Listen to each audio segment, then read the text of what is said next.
پرویز الہی عمران خان بیلاب۔ سینئر صحافی مظہر عباس اپنے تازہ کالم میں لکھتے ہیں کہ یہ 2002 کی بات ہے، تحریک انصاف کے چیئرمین عمران خان اور سیکریٹری جنرل معراج محمد خان کو ایوان صدر سے دعوت ملی کہ الیکشن کے حوالے سے ملاقات کرنی ہے۔ پارٹی کے سینئر رہنما حامد خان اس ملاقات کے خلاف تھے۔ خود معراج صاحب کو بھی تحفظات تھے، مگر کپتان کا اصرار تھا کہ اس میں کوئی حرج نہیں، دیکھتے ہیں کیا موڈ ہے مشرف صاحب کا۔ وہ دونوں وہاں پہنچے تو صدر کے دائیں اور بائیں چودھری برادران کو دیکھ کر وہ حیران رہ گئے اور صدر کے راضی کرنے کے باوجود وہاں سے اٹھ کر آ گئے کہ میں چوروں اور ڈاکوؤں کے ساتھ کیسے بیٹھ سکتا ہوں؟ وقت کرتا ہے پرورش برسوں، حادثہ ایک دم نہیں ہوتا۔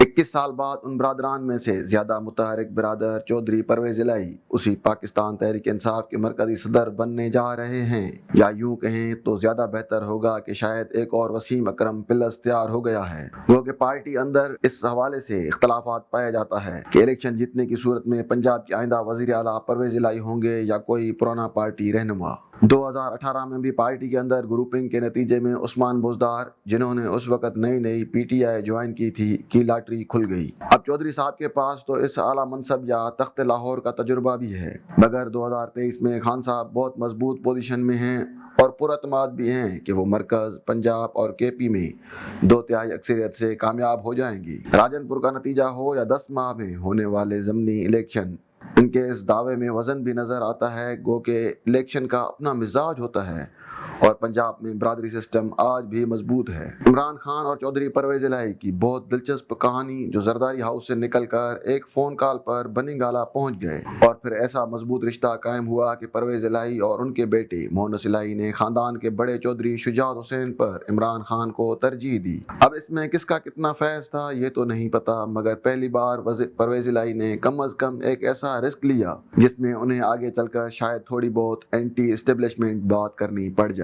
2018 میں P T I us position میں نہیں تھی کہ کے پی کی طرح مرکز اور پنجاب میں حکومت بنا پائے۔ یہ مدد بہرحال جنرل باجوہ اور ان کی ٹیم نے مبینہ طور پر انہیں مہیا کی، جس کا سلسلہ الیکشن سے پہلے بلوچستان میں مسلم لیگ نون کی تقسیم سے شروع ہو چکا تھا۔ پنجاب میں یہ کام مسلم لیگ کاف کے ذریعے سر انجام پایا۔ اس کے علاوہ ایک جنوبی پنجاب محاذ بھی خسرو بختیار صاحب نے بنایا۔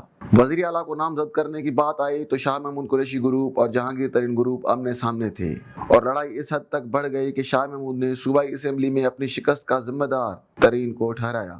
ان دنوں راکم نے کئی بار چودھری پرویز الہی سے بات کی اور انہوں نے انکشاف کیا کہ ایک دن عمران خان ان کے پاس آئے اور پہلی بار عثمان بزدار کے لیے حمایت مانگی تو میں نے ان سے کہا، آپ اکثریتی پارٹی کے ہیں، جس کو بھی وزیر اعلیٰ بنائیں گے ہماری تائید حاصل ہوگی۔ بزدار ہمارا برخوردار ہے۔ پھر ان 3.5 سالوں میں وسیم اکرم پلس وزیر اعلیٰ تو تھے، مگر پنجاب کے 6 ڈسٹرکٹ چودھری پرویز الہی کے پاس تھے۔ راکم کی معلومات کے مطابق تحریک انصاف کے اندر اب بھی اس حوالے سے شکوک و شبہات پائے جاتے ہیں، اور شاید اس وجہ سے اب تک چودھری پرویز الہی اور عمران خان کے درمیان معاہدہ منظر عام پر نہیں آیا۔ اگر پنجاب میں ضمنی الیکشن 90 روز میں ہونے کا اعلان ہو جاتا ہے تو چودھری پرویز الہی کے حصے میں کتنی سیٹیں آئیں گی، ان 10 ایم پی ایز کے علاوہ جو پی ٹی آئی میں شامل ہوئے ہیں؟